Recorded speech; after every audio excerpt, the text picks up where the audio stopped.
Praise the Lord, brothers and sisters. Are you obsessed with this crazy story called the Ocean Gate that is somewhere at the bottom of the ocean? I mean, everyone's eyes are glued to the story. It happened in the North Atlantic Ocean, a vessel that was designed to plummet down to the deepest part of the Atlantic and search for the Titanic wreck. Unfortunately, the Titanic bound submersible suffered a catastrophic implosion due to its fatal design. So I'm going to share a video of a pastor who prophesied that something in the ocean will go missing. Please watch this clip. Blessed be the name of the Lord. What a marvelous hour, what a marvelous time. Our family, the Lord has spoken once again to me. Let us begin to pray for everything that is moving in the waters.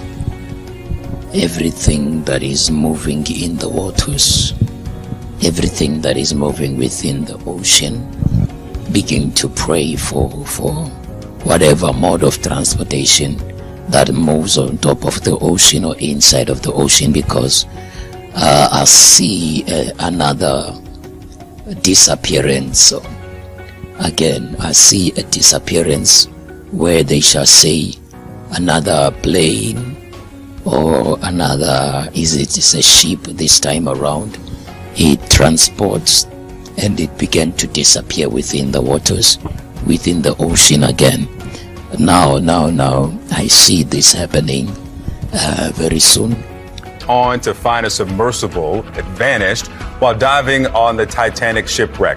5 people were on board. The U.S. and Canadian Coast Guards have launched an all-out search with planes and ships and buoys equipped with sonar. The ocean at that point is about 13,000 feet deep in that area.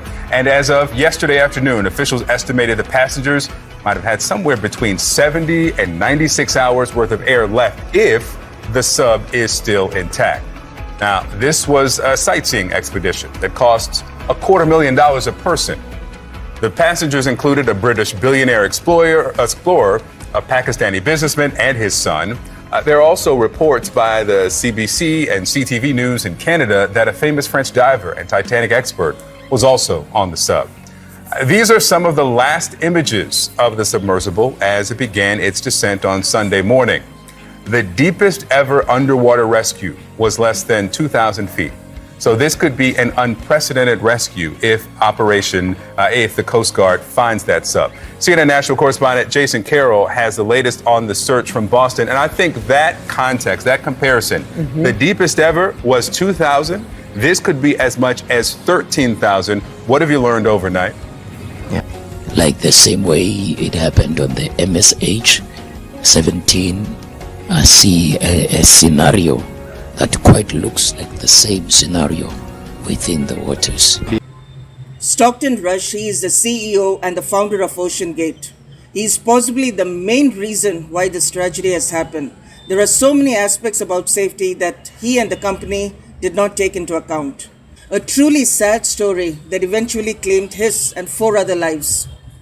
I mean, this guy had a serious personality flaw. He was a legend in his own mind, and he even looked very prideful. Just watch this clip. Tourists will be joined by a special team of experts as well. Here to talk a little bit more about how this is going to play out in Seattle is the CEO of Ocean Gate Expeditions, Stockton Rush. Mr. Rush, thanks for this today. Oh, pleasure to be here. So I know the last visit to this site here was, many, many years ago. Why has it taken so long for something like this to come about? Because as you know, there's a lot of interest even to this day in the Titanic. Yes, I don't think many people appreciate there are only 4 manned submersibles that can get to the depth of the Titanic. In the past, travelers would go using the Russian Mir submersibles, which have been placed in storage for the last several years. So it's very rare. More people have been to space than have been to even the depth of the Titanic. Let me ask you about these tours. Walk us through sort of the mechanics, how they're going to work. Yes, so sort of don't like the term tours. This is really about exploration. It's an expedition to survey the wreck. An experimental submersible vessel that has not been approved or certified by any regulatory body and could result in physical injury, disability, emotional trauma, or death. Where do I sign? There was no dashboard, just a touchscreen computer and a single power button. We only have one button, that's it. Wait a minute, I've seen submersibles, and they are banks of controls, like cockpit after cockpit. Exactly. And this is to other submersibles what the iPhone was to the BlackBerry. But as for the ceiling lights, I got these from Camper World. and then there was the steering unit. We run the whole thing with this game controller. Come on! So, it seems like a lot of the way you made this is by taking off-the-shelf parts and sort of MacGyvering them together. Yeah, pretty much. Does that not raise anybody's eyebrows in the industry? Oh, yeah. Oh, yeah. Yeah, no, I'm definitely an outlier. There were a lot of rules out there that didn't make engineering sense to me. Copy that. A group of submersible engineers urged Rush to seek certification of the Titan by a safety agency. Rush declined, saying that regulation would stifle innovation. At some point, safety just is pure waste. I mean, if you just want to be safe, don't get out of bed, don't get in your car, don't do anything. Yeah. At some point, you're going to take some risk, and it really is a risk-reward question. I said, I think I can do this just as safely by breaking the rules. Did he really say these words at some point? Safety is just a pure waste.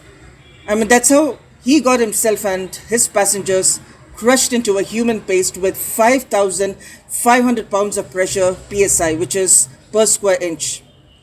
And he didn't like calling it a tour because he needed certification and he had none, so all the passengers had to be labeled as crew even though they paid for the tour. I have no issue with him risking his own life testing all these experimental inventions, but you do not put the customers' lives at risk because poor souls, they do not truly understand the risk.